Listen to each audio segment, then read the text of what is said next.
ምዕራፍ 2 የሰው ልጆች ከበዙ በኋላ እንዲህ ሆነ። በእነዚያ ወራት መልከ መልካሞችና ደመግቦች ሴቶች ልጆች ተወለዱላቸው። የሰማይ ልጆች መላእክትም እነርሱን አይተው ወደዷቸው። እርስ በርሳቸው ኑ ለእኛ ከሰው ልጆች ሴቶችን እንምረጥ፣ ለእኛም ልጆችን እንውለድ አሉ። አለቃቸው ስማዝያ እኔስ ይህ ሥራ ይሠራ ዘንድ ምናልባት አትወዱ እንደሆነ እፈራለሁ፣ የዚህችም ታላቅ ኃጢአት ፍዳ ተቀባይ እኔ ብቻ ሆናለሁ አላቸው። ይህችን ምክር እንዳንለውጣት፣ ይህችንም ምክር ቁም ነገር እንድናደርጋት ሁላችን መሐላ እንመማል፣ እርስ በርሳችንም እንወጋገዝ ብለው ሁሉም መለሱለት። ያን ጊዜም ሁሉም አንድ ሆነው ማሉ፣ እርስ በርሳቸውም በነገሩ ተወጋገዙ። ሁሉም 200 ሆኑ። አርዲስ ወደሚባል ቦታም ወረዱ።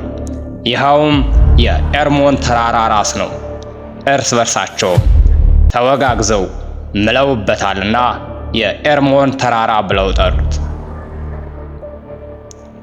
የአለቃቸው ስሞችም ይህ ነው። አለቃቸው ስማዝያ፣ ኡራቂ፣ በራምኤል፣ ኮከብኤል፣ ጣምኤል፣ ራሙኤል፣ ዳንኤል፣ ኢዜቂኤል፣ ስሩቃያል፣ አሳኤል፣ አርማሮስ፣ በጥርኤል፣ አናንኤል፣ ዘቄቤ፣ ሳምሳፒኤል፣ ሰርትኤል፣ ጥሩኤል፣ ዮምያኤል፣ አዛርያ። የ200 መላእክት አለቆች እኒህ ናቸው። ሌሎችም ሁሉ ከነርሱ ጋር ነበሩ። ለራሳቸውም ሚስቶችን አገቡ። ሁሉም ለየራሱ አንዷን መረጠ። ወደ እነርሱም ይገቡ ዘንድ ጀመሩ። ከእነርሱም ጋር አንድ ሆኑ። ሟርትንና ምሕታት ማሳየትን አስተማሩ። ስር መማስንና ቅጠል መበጠስንም አመለከቷቸው። እነርሱም ጸንሰው ረዥሞች ራእይትን ወለዱ። ቁመታቸው 3000 ክንድ ነበረ። እነዚህም ሰዎች እነርሱን መመገብ እስኪሳናቸው ድረስ ሰው የደከመበትን ሁሉ በሉ።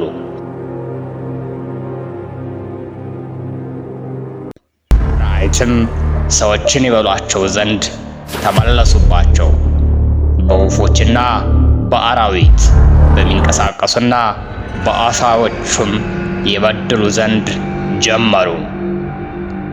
እርስ በርሳቸውም ሥጋቸውን ተባሉ፣ ከእርሷም ደምን ጠጡ።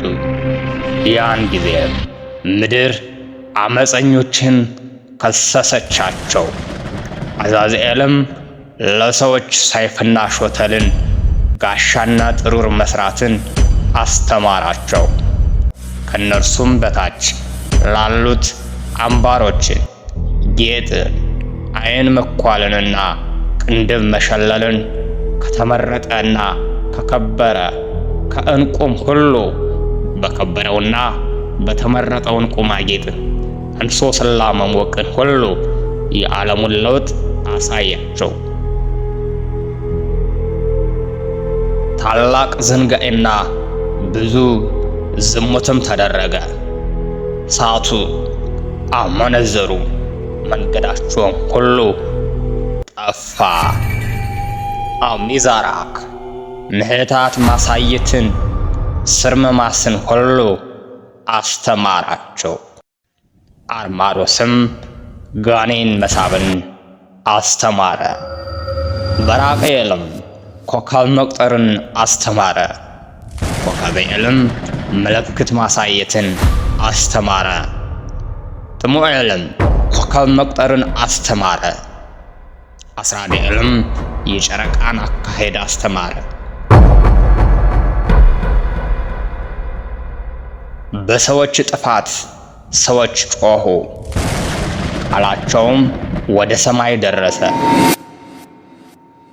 ያን ጊዜም ሚካኤልና ገብርኤል፣ ሱራኤልና ኡራኤል በሰማይ ሆነው ጎበኙ። በምድር ላይ የሚፈሰውን ብዙ ደምና በምድር ላይ የሚደረገውን ግፍ ሁሉ አዩ። እርስ በርሳቸውም በጩኸታቸው ድምፅ እንዲህ አሉ፣ ምድር ብቻዋን እስከ ሰማይ በር ጮኸች። አሁንም የሰማይ ቅዱሳን ሆይ የሰዎች ነፍሳት ፍርድን ወደ እግዚአብሔር አግቡልን እያሉ እናንተን ይማጠናሉ። ለጌታቸው ለንጉሡም እንዲህ አሉት፣ የጌቶች ጌታ የአማልክት አምላክ የነገሥታትም ንጉሥ አንተ ነህና የጌትነትህም ዙፋን ለልጅ ልጅ ዘመን ለዘላለም ነው። ስምህም ለልጅ ልጅ ዘመን ቅዱስና ክቡር የተመሰገነም ነው። አንተም ክቡር ምስጉን ነህ፣ ሁሉንም አንተ ፈጠርህ። የሁሉም ሥልጣን ካንተ ጋር ነው። ሁሉም በፊትህ ፈጽሞ የተገለጠ ነው። አንተም ሁሉን ታያለህ፣ ካንተም ሊሰወር የሚቻለው የለም። አዛዝኤል በምድር ላይ ግፍን ሁሉ እንዳስተማረ በሰማይ የሚሰሩትን በዓለም የተሰወሩትን ሁሉ እንደገለጠ ያደረገውን እይ። ከእርሱ ጋር በአንድነት ያሉትን ይገዛ ዘንድ አንተ ሥልጣን የሰጠኸው ስማዝያን ምትሃት ማሳየትን እንዳመለከተ በአንድነትም ወደ ሰው ሴቶች ልጆች እንደሄዱ ከነዚያም ሴቶች ጋር እንደተኙ እንደረከሱ እኒህም ኃጢአቶች እንደገለጡላቸው ሴቶችም ራእይትን እንደወለዱ በዚህም ምድር ሁላ ደምንና ግፍን እንደተመላች እይ።